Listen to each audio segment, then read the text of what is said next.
And we nearly had it once again, but just not quite there enough. Not quite enough to really finish off the game. Got Anil back with us. Anil, again, great to have you with us. What do you make of that game? Man, Neil, if I told you we've played Ipswich now for a total of 190 minutes, if you include stoppage time, and I believe we've been ahead for probably 183 of those 190 minutes, and yet we've only got 2 points. That is quite a hard one to take. This game as well, the last time when we did it, you put the video, and I think you were right to say it was coming because they really kind of like battered us in the second half. This one, they definitely put more of an effort in it, but I felt also we had a few chances to put it away ourselves. So frustrating. This was more due to an error. We'll get to that in a second. Yeah, but what I will say is I just feel that I think some criticism that you can label at Enzo that a lot of the fan base is saying, and I think they're right to point this out, is there's two things that are starting to be recurring issues. What are those two things? One, he doesn't like substitutes, does he? He really doesn't sub them. Ipswich, I'm sure, made all 5 of those, and one of their subs got their equaliser. Makes a difference, right? And number two, we prefer to control games and see it out rather than kill them off. And that was a very Rodgers thing to do. I don't think it's something that we're good at doing. And you just kind of feel that, in this division, look, we respect Ipswich. We know that they're a good team. They've got a good manager. But man for man, I don't think there's a single player of theirs that gets ahead of any of our players. So, why play with so much fear? I know we've got injuries. I know we haven't got a completely full team. But let's be honest, that team was still pretty full strength. Missing only Ndidi, maybe Fatawu, but Casey McAteery's off the ball work is sensational, even if he's not so good on it. So yeah, at the end of the day, I think it's still not a bad result per se, right? I'll be honest though, before the game, if you said, would you take a point? I would have said no. Because I think given the previous time what we played, I think this one, I really just wanted to get the 3 and then you're basically done and dusted. You're home and dry. I still think we're going to get promoted. We probably are still going to win it. I got a feeling we might limp over the line a little bit. Depends on what we have to do with injuries. As long as we do it, that's great. But like I say, it's just frustrating. It's literally that felt like deja vu from the Boxing Day game. Although this time around, like I say, I felt we didn't let them have loads of opportunities. And this one, look, that's probably Mad's first clanger for the club. Unfortunate. I'm not gonna have a go at him because we're all massive fans of him. And look, if we scored 2, then he can have a clanger, right? That's all I'm saying. So yeah, and there was opportunity. And then in the game, there is something that I think that there was a little bit missing. But obviously, there were certain players out. But we'll come into Mads in a second because there was I just want to come into some of the highlights because in that first half performance, that's one of the best performances I've seen in a first half for Leicester City. I agree. Considering we're up against Ipswich, who were second or are second still now, or third, but they've been one of the top performing teams in the Championship. There was a lot of duels in the midfield. It was a lot more physical than I first thought as well. Lots of people coming with hard challenges. And overall, I know we were 1-0 up. We came out of that first half on top. Playing good football, playing in a good way, switching the ball in a really nice way. There was players that started to be quiet. For example, Mavididi, I don't think had too much to do in the first 20 minutes. Then it just turned on. And I will mention this later on, but he looked absolutely unplayable at times in this game. And I didn't manage to watch the Cardiff game. I don't know if there's anything similar to that, but I've heard he was electric in that as well. But this was a different Mavididi, also Mavididi, but different. He just takes players on. It's like that. That's a game like this. It's kind of a game that you'd put in a highlight reel and put that on YouTube and go, "This is why this kid's worth 50 million." Yeah, I mean, he's got that Mahrez-esque touch about him in 2 ways, I would say. One, that actually he kind of drifts in and out of games. That's not necessarily a bad thing. I think wingers in general, the really good ones, they do that. And the reason they do that is because when they're on, boy, are they on. And he does things that are really creative that I wouldn't even think to do. I don't know about you. That's what I find so good. Yeah, there was one bit in the second half where the way he did it was just he kind of took it and flicked it and went round. Three different people. Yeah. It was properly good and respect him. And it gets the crowd on their feet. You're excited. It's one of those that you just want to turn up to the game to see him play. So he was very good. Maybe if I'm being ultra critical, I think he did have one bit near the end where I felt maybe he could have done a bit better, but he was claiming handball. It kind of ricocheted off. So at the end of the day, the goal that we got came from his great play. So I think you got to give him a lot of respect. So I agree. I think he was very impressive, great fun to watch. He was And his good. defensive capabilities as well within the game is something I wanted to kind of just change a little bit. But offensively, he'll get all of the praise. But I do want to praise the defensive work and how great he is and how much he backtracks. Essentially, he plays as a wing back sometimes. Yeah, well, I mean, that's why we signed him. If you looked at his stats in the summer, he tracked really highly for the amount of like chasing and doing work off the ball. In fact, all of our players do it. You know, like, even for Towel is something that, well, you could say he got sent off because he was checking back. You could argue. So that's definitely. I mean, I have to say, actually, let's like kind of moving around and, you know, do call me out if we're going all over the place. But one of the reasons I felt we were so good in that first half, and to be honest with you, all game, was that our pressing and off the ball work was elite today. It was so good, Neil. It was like, you know, even for a team that's supposedly tired or KDH hasn't played in all the games, like every time they got the ball, there were 3 people around them, and we won it back so many times and turned it over. And like, it kind of surprised me because their approach in the first half, I don't know if Ipswich intended to do this or not, but they sat deep quite a lot. And they couldn't really get going at all. And every time they did try and get going, the press just caught them. Second half, I felt they tried to press us back. And then, you know, that led to the game state being, well, they succeeded sometimes, but if they messed up, they were a bit more vulnerable. So it kind of led that way. But I felt that maybe McKenna decided that first half he was going to sit and then go for a bit more attacking later in the game. Or maybe his hand was forced because they were 1 down. And like the way that it was at 1 now, they were not going to get anything playing that way. So they had to be a bit more gung-ho. But yeah, I think off the ball, yeah, Mavididi goes without saying. I actually think the person I think was best off the ball today, even though maybe he was arguably our weakest player overall, was Casey McAteer. Like, I actually think that sometimes, you know, of course, we all love Fatawu, but when I see the amount of work that guy puts in and tracking back, like, if you're a coach, no wonder you would love him so much. He like just sets the example all game, just chasing, winning stuff. It does make a difference because the thing is, it makes the system work. And I would say that I don't think it's that much of a surprise that I think in our best performances, even against deep blocks, I feel it's like the high press works really well. And when that works really well, because just everyone can play all the way up front. So yeah, but of course, yeah, Mavididi, great game. I mean, to be honest with you, I don't really think too many people had a bad game, if I'm being honest with you. As I say, I felt it was just more that the whole game, even in the first half, that we got a goal, and I felt we were the better team throughout. I'd be interested to see what the Ipswich fans say. If they're not looking for it with tractor tinted glasses, I still think we were like the better team. I wouldn't say we were like dominated, but I think we were the better team.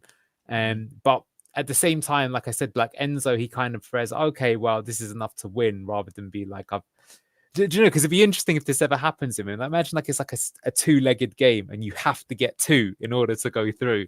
Like, can he turn it on? I wish we had that mentality a bit more, because yeah, otherwise anything can happen when it's 1-0, and that's why I just feel so frustrated. It's just like, you know, they've got a little rub of the green, and did they deserve it? I'm sorry, I don't think they did. Not this time round. Sorry, Neil. But there I'm a was hater.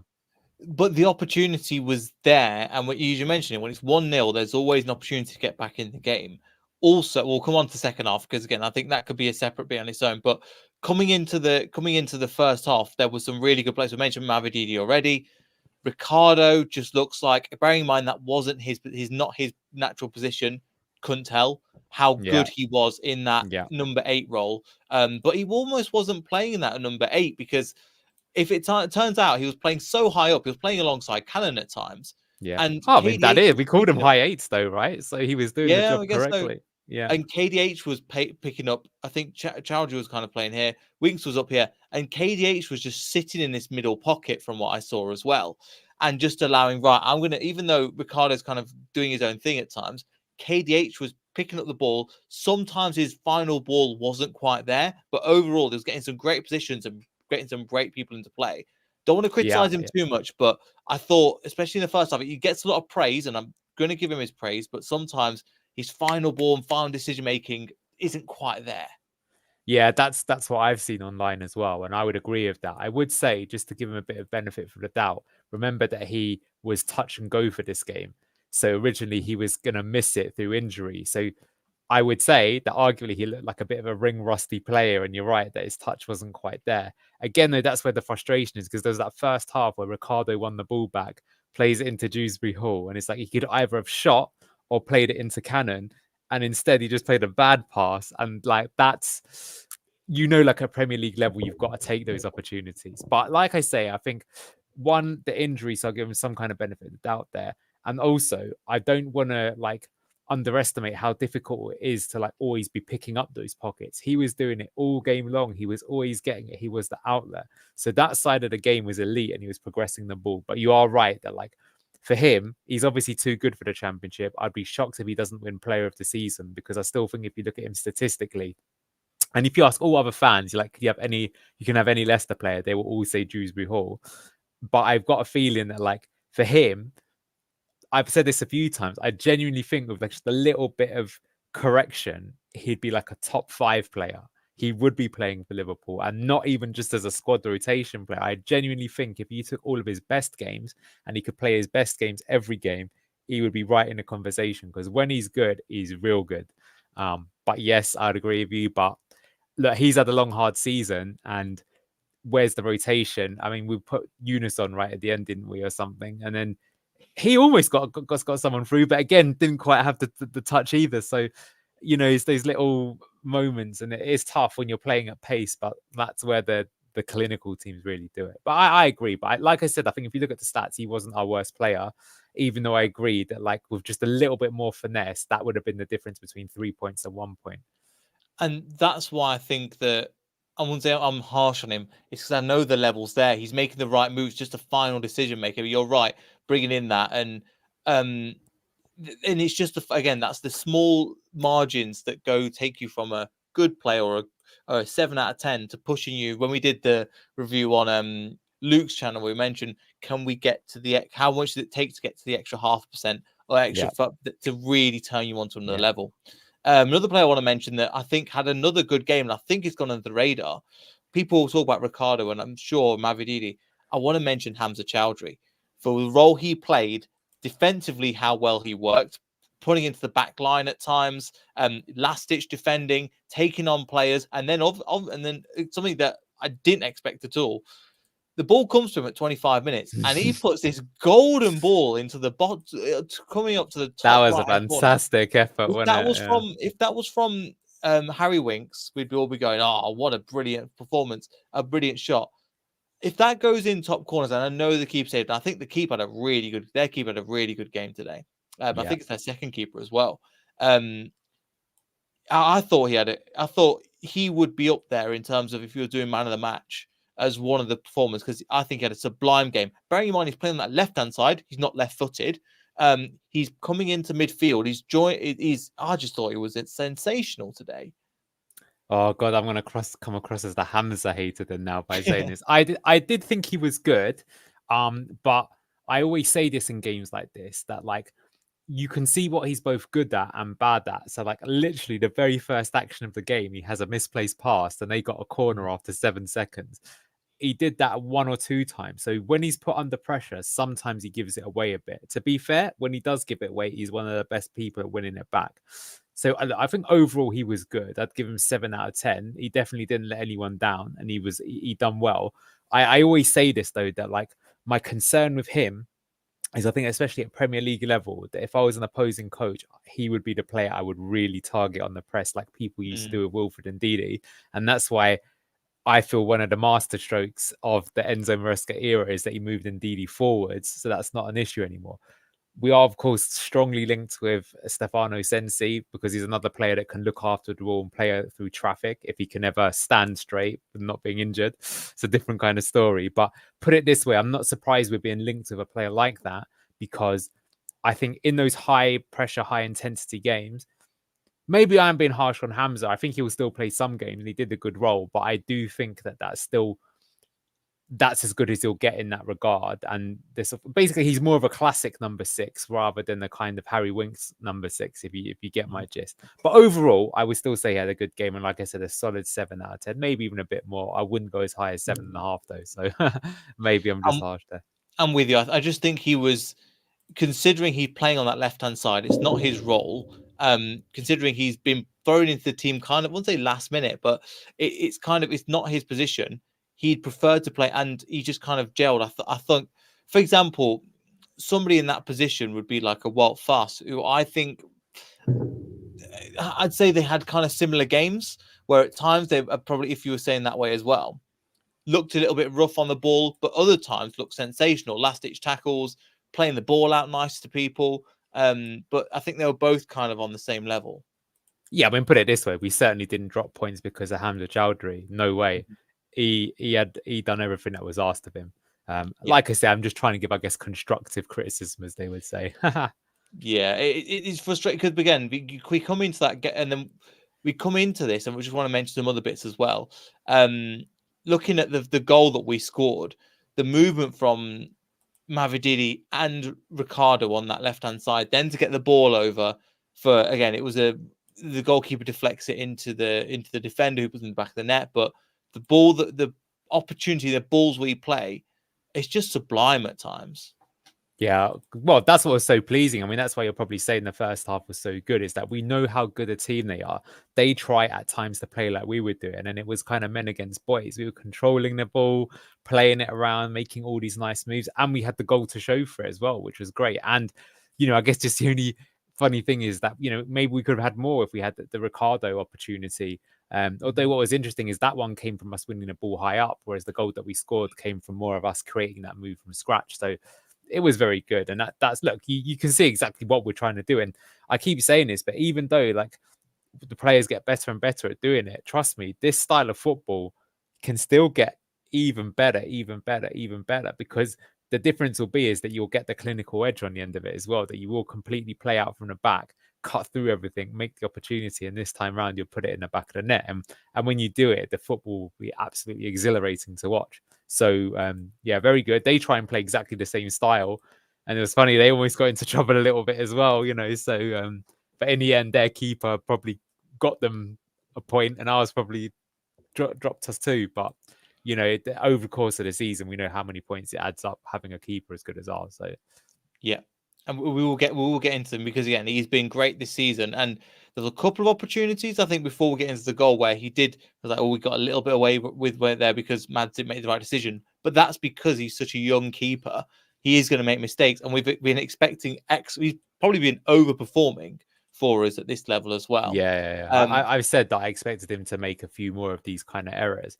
I also think he made a great save from Wes Burns earlier when Burns hit that volley and he tipped it over. So, it's not like he basically just made one error, but that's the issue, isn't it? When you play football, is that like I say, KDH, he made one error. The error was he should have either scored or played a pass, and we'd have scored a goal. But that you can kind of forgive. But if you're a keeper and you make an error, oh well, it doesn't. And that's the life keeper. You have nothing to do for loads of time. Then you've got the chance, you get to be called upon. And then coming into the second half, I think Ipswich did start, as you were mentioning, they did change it up a little bit. And not in terms of formation, they just changed it up in terms of the intensity. The passes seemed to be a lot better. They pressed, as you mentioned, exactly. They pressed a lot better. And they, as a unit, there was times where, again, you've mentioned Leicester's pressing in the first half was really good. They were able to string a few more passes together, and you saw it come to life a little bit more. And there's kind of, I wouldn't say warning signs first off, but I'd say the first 10 minutes or something, there was, again, Hermansen say within the first 10 minutes you were mentioning, there was a little bit of Ipswich haven't come here just to, right, we're going to try and keep playing the same way. They came with an intensity, and I thought we did deal with that okay. We did deal with that well, but there was warning signs from the beginning of the second half. Yeah, they were good. I think that's definitely fair to say. I mean, there's a stat called field tilt. I haven't seen it, but I would imagine that their field tilt in the second half means that they were playing much further up the pitch. So they did well in terms of that regard. But as you said, I still think we weathered the storm. And then I think we had quite a few opportunities. We had Tom Cannon's bicycle kick.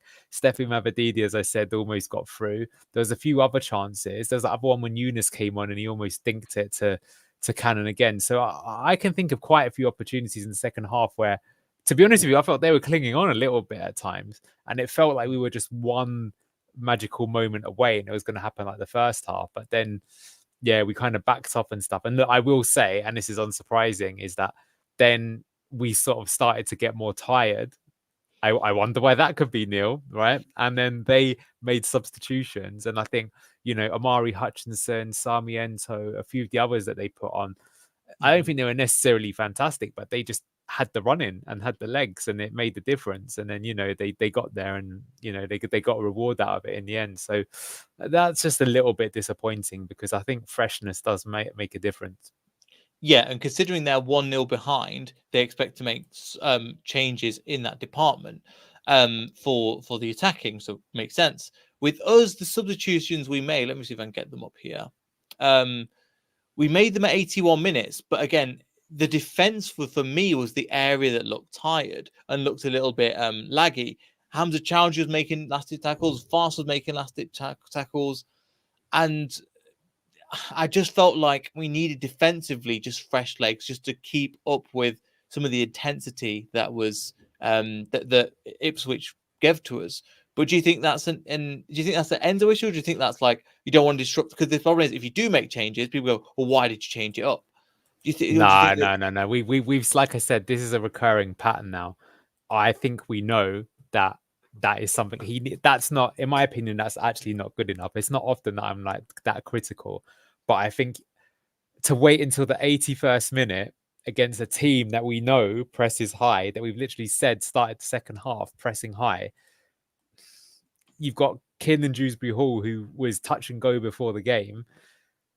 Casey McAteer's not played the most amount of games. You've got to make subs sooner than that, and I think you've got to make more subs than that. I think that's a bit naive from him to do that. Because I would say if he's not going to make subs, then the pattern of the game needs to be that like the first half, where we've got such a possession domination advantage that it doesn't matter about the freshness, because they're just playing a deep block, but they weren't. Like I said, the game was more 50-50, and they were going to keep going for it by the end. So you've got to put on the fresh legs. Now, look, maybe he'll say, well, I haven't got the players to quite do that. If I take off one of my key pieces, then we're not going to be able to control the... Yeah, I mean, look, to be fair, you look at that bench. Cody and Doyle. Yeah, to be fair, I look at that. I mean, Pratt could have come on. Yeah, Pratt could have come. I don't know why Pratt's been not... I won't say he's been frozen out, but for me, he was favourites to start if KDH wasn't. And I'm surprised to see Eunice come on ahead of him as well. I was thinking it's a bit strange that Pratt didn't come on, but even then, Connor Cody, he's experienced at this level. I know how to see out a 1-0. Leave it with me, lads. I'll sort this out. Would you take us one of the CBs off though? Like, because to be fair, I don't think any of the three centre backs had a bad game. I think they all did their job. What I guess I'm saying is that was where the energy was lacking. Or do you think it was like the number 6 position? No, I think that actually I would question it, and I would say it's from the front. So that's what Ipswich did. If you're pressing, and we're saying that the high press was working, you want to keep the high press going. So actually taking off Cannon for Vardy does make sense. Even if Vardy's only got 20 minutes in it, a player that can just run and be up someone's arse for 20 minutes is a big difference. Even Mavididi, even Casey McAteer, it's just all about the freshness and stuff like that. Sometimes and the 8s even, it's not so much that you even though you technically put a worse player on the field, it's like you could even if you play against Lionel Messi and he's just run a marathon, you're going to stand a chance to beat him and make him look stupid because they're just gassed, right? So I'm just saying, when they're making so many changes, you've got to respond a little bit. It's almost like a rule that if they make 3, you've got to consider doing something similar to that as well. So yeah, that's just my point. They had fresh legs to keep winning a ball back and make some opportunities, and we're not getting to the ball. And that's slightly, maybe we're 5% worse off than we would be normally, and that's ultimately what. Because the thing is sure that was an error from the goalkeeper, but they did have a fairly free shot from 20 yards out, just outside the box there. That's not good defending either. So why has that happened? So maybe you're right. Maybe we could have put on one more centre back. Vestergaard had one of those games again where on the ball he was very good. Off the ball occasionally, I think he was for the most part good, but occasionally you could see that was something that could cause problems, although it wasn't in this case the thing that cost us the goal, but always possible. Yeah, and I'm with you. And I think I think there was certain points where I was really impressed with Vestergaard. In those other points, I was like, you shouldn't be making that pass. As in, you're we've seen you better than this season to give away a silly opposition. And part of that was because Ipswich pressed us so well. But Vestergaard, in my opinion, should be doing better than that. James Justin, I actually think at the back three, I think he made the least mistakes out of the back three, but his ball work was great. His defending was really good, but he didn't make any unbelievable. Do you know what I mean? I think he did what he needs to do, but I think he was great at what he did. Yeah, but I think he was very solid. Like, I think I always say this to Luke, actually, which is that I think that if you're playing against a deep block, Doyle's the better player. But if you're playing against a team who high presses or got pace, you want to have Justin because he defends better. And maybe you miss out a little bit in attack, but the solidity gives you this. So because Ipswich were not sitting back, they were going to leave spaces in behind. Mavadidi was still getting plenty of the ball. So I think Justin, like a few times, I think in the first half, they barely had an opportunity. And one of the few times they did sort of get down that wing. So I think he did his job. So yeah, look, just to be honest with you, like, I mean, you don't want to talk about it, but I think we should just get onto the error because ultimately that has been what's cost us the game. So I think the TLDR is, I think we were the better team. I think we could have wrapped it up. But to be fair, if you're the manager, you could say against Coventry, one of my players made a reckless challenge, got sent off, cost us points. Again, we were winning that game. This game, we're winning a game. We were seeing it out. Yeah, they had the ball, but it wasn't like we were defending for dear life. And then they have a pot shot. Keeper makes a save, but it's not really a good one because he palms it straight back out. He could do a bit better there. And there you go. Palms it straight into one of their players. Do you know their player even almost missed it on the second one? I don't know if you saw, but it was not the cleanest strike, but it just goes underneath. That's why they tell you to hit it low, and it goes, and it's 1.0, and that was a bit disappointing. At least we didn't do like a proper Rodgers thing where we then conceded another one afterwards.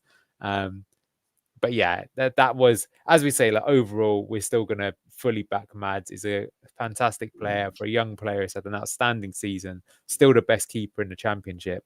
Mm-hmm. But that's his first blot on the copybook, I would say. And it's the one that we haven't got away with. I think there's been other opportunities where we've nearly got away with. That's one it's going to be more in the spotlight because of it. We've gone from 3 points to 1 point at the end of the game. And that's something that's going to be noticed by other people. I think even Doug, who's a Liverpool fan, has come in as a shout out, Doug, as well. Again, that's going to be the main takeaway. Oh, dear, guys, another late conceded. If you didn't watch the game, that's how you're going to see it. So it's obviously good to see both sides of it. But at the end of the day, just like at the beginning of the season where we were getting 3 points and we weren't playing to the best of our ability, kind of the opposite things happen now. So I'm not too worried. I just hope he gets it sorted because, again, the ball, as you mentioned, the ball comes into Mads. It does take a little bit of deflection, but if that goes, it was just one of those things where it's come over to his side. But there was another opportunity, I remember, I think about 20 minutes earlier, where he came out to punch the ball and just missed it completely. Yeah. Luckily, it's got to be something about Danish goalkeepers and doing that. That was kind of a Schmeichel thing. But I tell you what, he's come out a few times and absolutely just got, I've got it. And it's like, oh, thank God, brilliant. But that was that one time I remember he came out about 20 minutes before, came out, tried to punch it, and he was nowhere near. Luckily, the ball just it just needed a little header on target, and that's going in. And luckily, it just went over to that left-hand side. So there was opportunities that we missed, but opportunities that they missed as well. Yeah, well, there you go. I mean, I think that's fair. So, yeah, look, I don't think, for example, I think Schmeichel would have dealt with that much better, a shot like that. But then, of course, his passing out the back would be nowhere near as good. So it's part and parcel. I would still expect to see at least one more like that this season. I did think we'd see probably 5, as many as that this season from the keeper. I think statistically, that's sort of how it works. So we can take one. Just move on and hopefully we get from it, and the thing is that, like, even though the point definitely feels disappointing overall, I did say this year at the start of the season that the Championship is still such a grind, and basically it's like still a point gained is still a point closer to the points tally that you need to get over the line. Like Southampton, I believe, are still second, but one of the reasons why they're second is because they've just gone on this fantastic unbeaten run in like 21 games or something like that. So even though they've drawn a lot of games, just points on the board make a big difference. So there you go. And we've got 7 points. How many games are left now? It's 18 games. we've got to drop an 8 points to, you know, that would be hard, you know. I wouldn't put it past anybody, but, you know, that should be enough, like I say, limp over the line or not, to get there. You know, I think what could come from this conversation today is, you know, are we light? Does the squad need something else? I think we do, What to is be that honest with something you. else in the final third? So is it Sensei? Is that what you're thinking? It could be him. I mean, it doesn't have to be him. I think I mean, look, we lost That's the one that's Cassidy. coming in though. So Yeah. Well, I mean, look, that's an interesting one. A good quick opinion on him is I think as a player, he's absolutely fantastic. Like, my first reaction was, wow, are you serious? Like, he's a properly good player. Then obviously do the research on him, and I was like, that injury record is pretty horrific. Like, I did hear he had a few injuries, but I figured it was like Ricardo or JJ, where he probably had like one really serious one. But it's that he has consistent niggly ones, which I like. There's a Brighton have got a player called Tarek Lamptey who's similar to that as well. He's like on his day a really good player, but just he's like, one person said to me, that said that as a footballer, the best ability you can have is availability. Which sounds stupid, but I 100% know what I'm they're with you. talking about. It's like, if you're consistent and you're there the whole game, you know, like that title winning team, we had so few injuries that really got us over the line and built us consistency.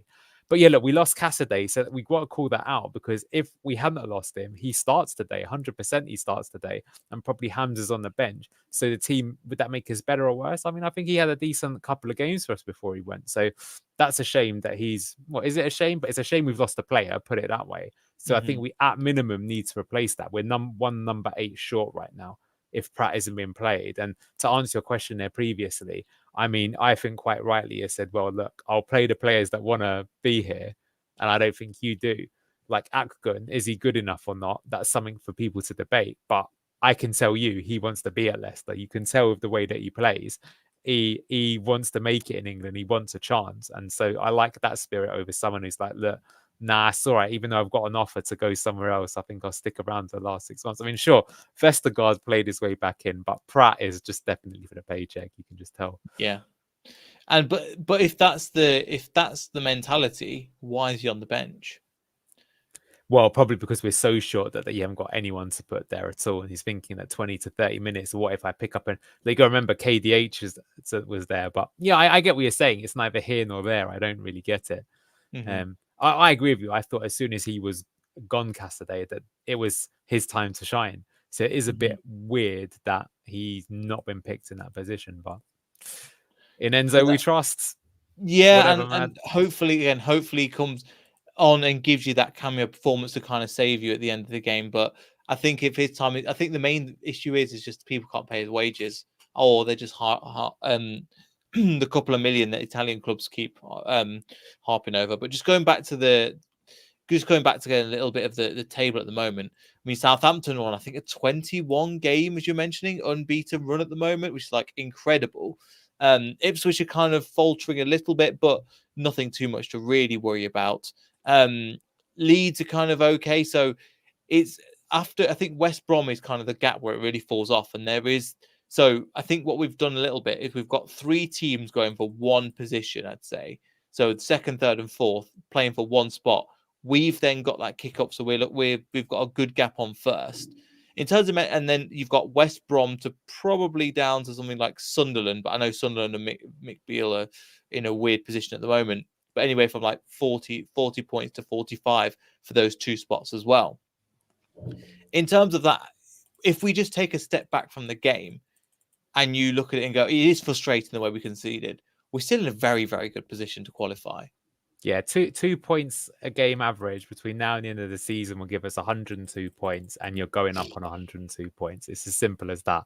So that's the argument. And look, because I mean, we still have got challenging fixtures. We've got to play Leeds away. Anything could happen there. Southampton at home. I mean, they lost to us, so they'll be really fancy their chances there. I think we've not had the best record against Southampton. We actually lost them twice last season, and if we'd have got even a point again, we'd have probably stayed up there. So, we've still got some tricky fixtures, so it's not guaranteed that we'll be on.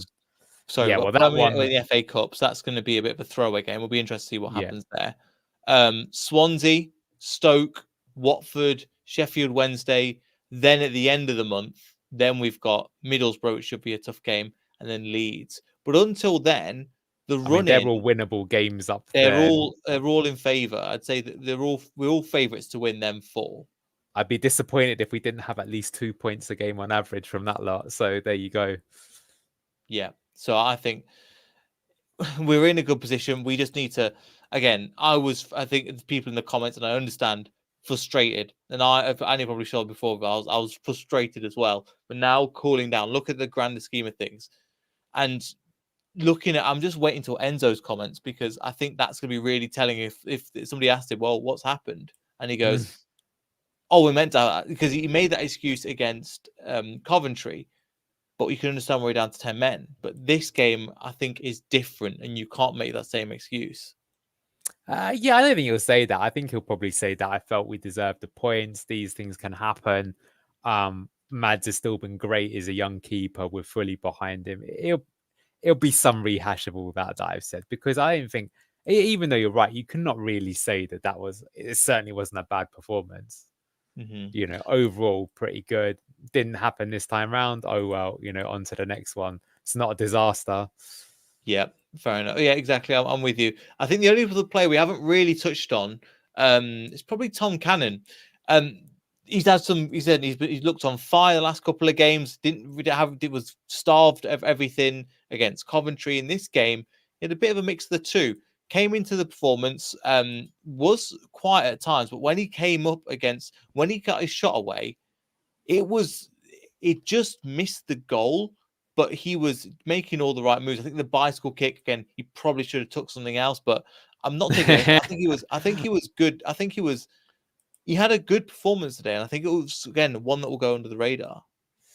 Yeah, he's very solid. I mean, maybe if I was being critical, I remember in the first half he got it and he decided to sort of run through and have a shot, and I think he should have played Mavedidian instead.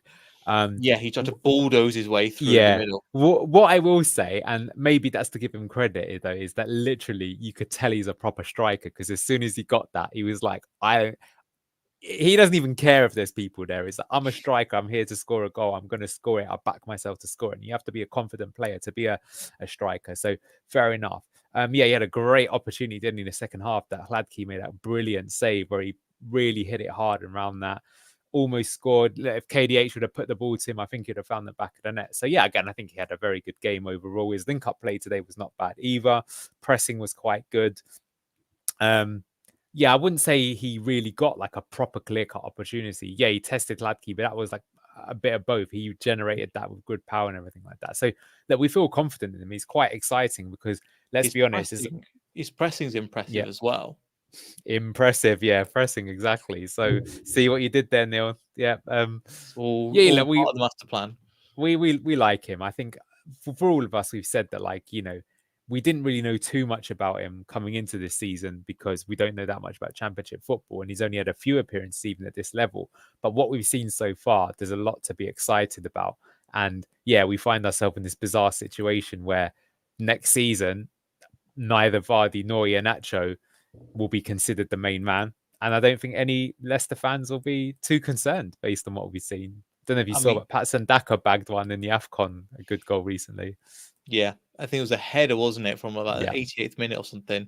Again, Yeah. he's scoring goals late. We could use him back to kind of get that as well. And the final one, just to kind of wrap up as well, Ricardo Pereira in that position. I mean, it's the first time we've seen him start a game that high up. Sometimes we've seen two centre midfielders, and then we've gone, right, Ricardo, you join in with the attack and you go up there.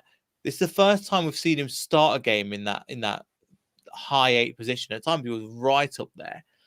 In terms of, obviously not the next game against Birmingham, but coming into the next game again, the next league game against Swansea, could you see him doing a similar formation, keeping a similar team? Because I thought Ricardo was incredibly impressive today.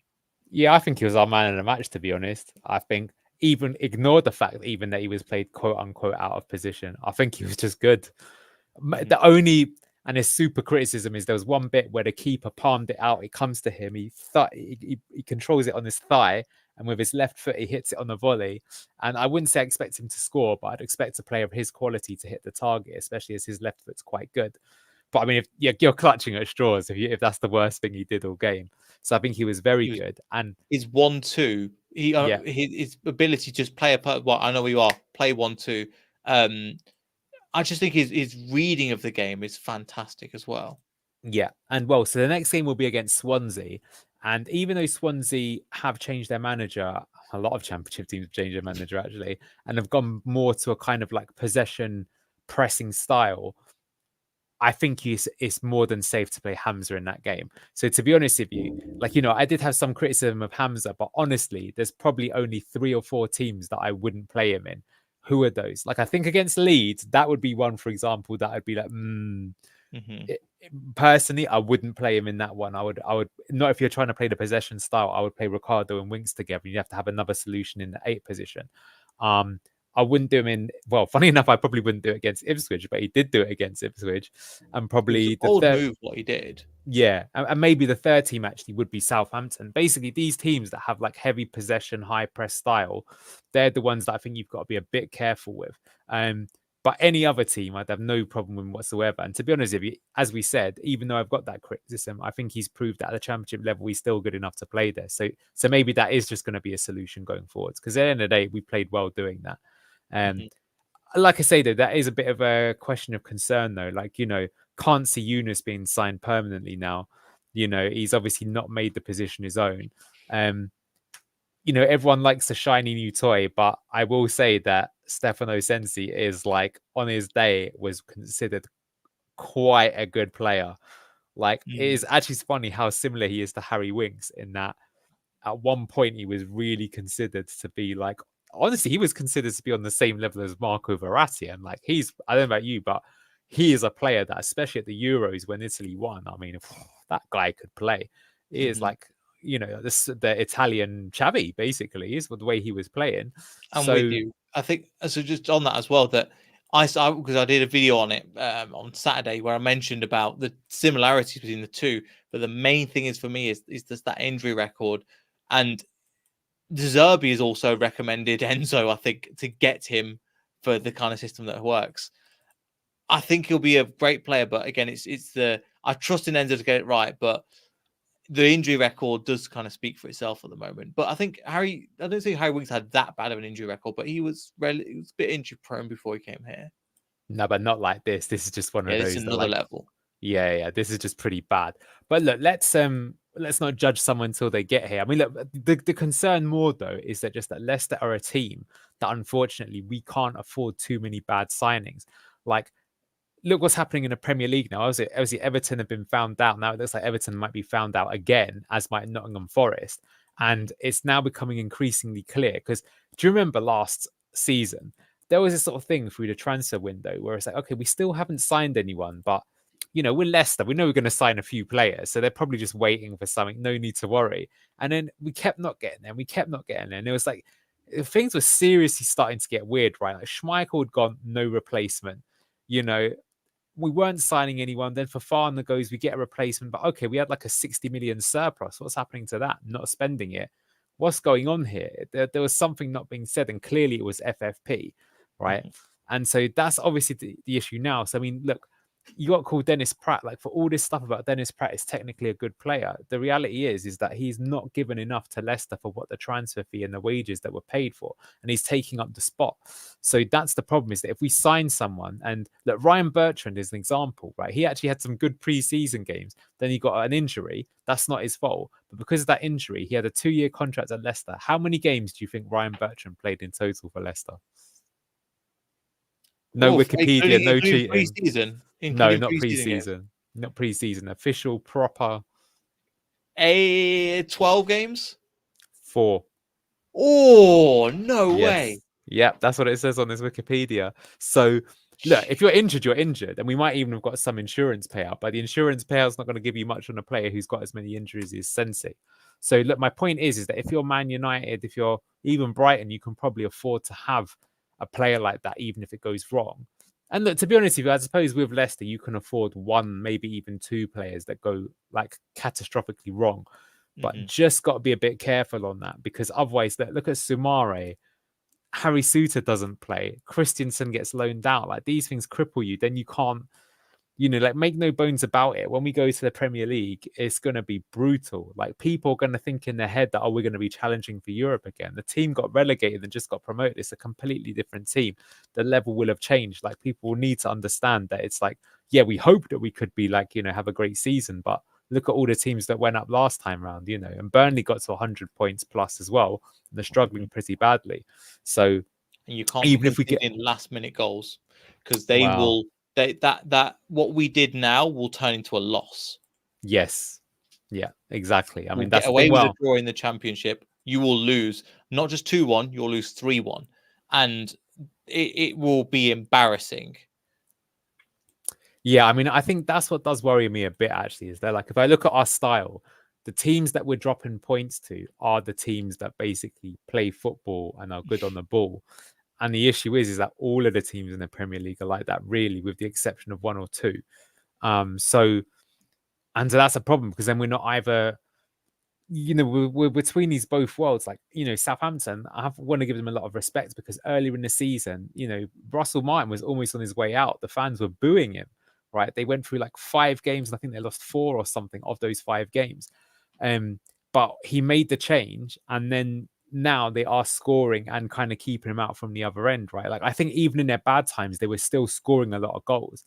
I do still think of Leicester, we're consistent when we do score, but like I said in like today's game, did we score enough? Did we threaten enough? You could argue that, like, on the sliding scale, he is still more on a conservative scale, Maresca. And, you know, then if we go up, basically your 1-0 wins become 1-0 or 1-0 losses. You know what I mean? It's like, anyway, look, let's cross that bridge when we get there.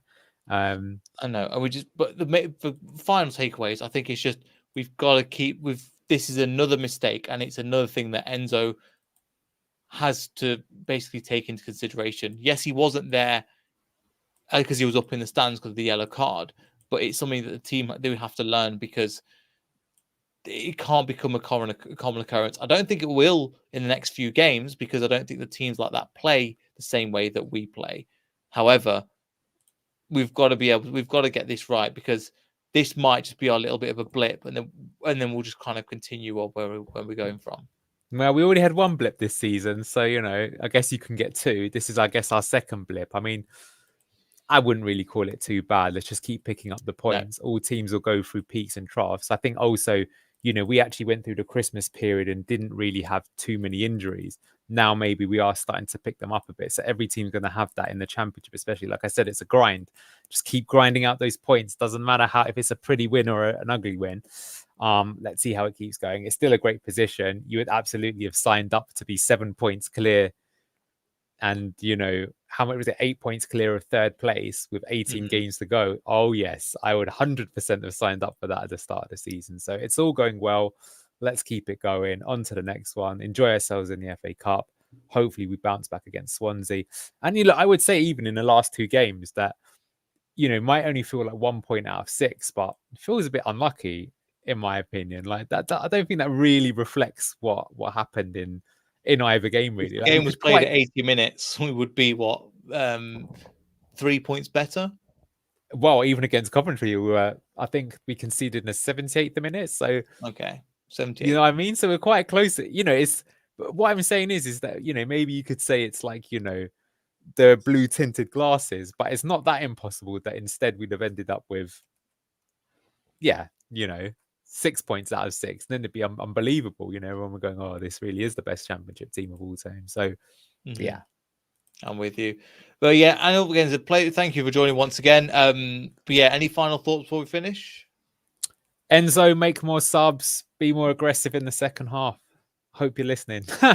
Yeah, and let's we're still in a fantastic position, but these little changes, just like KDH, will take us on to another level.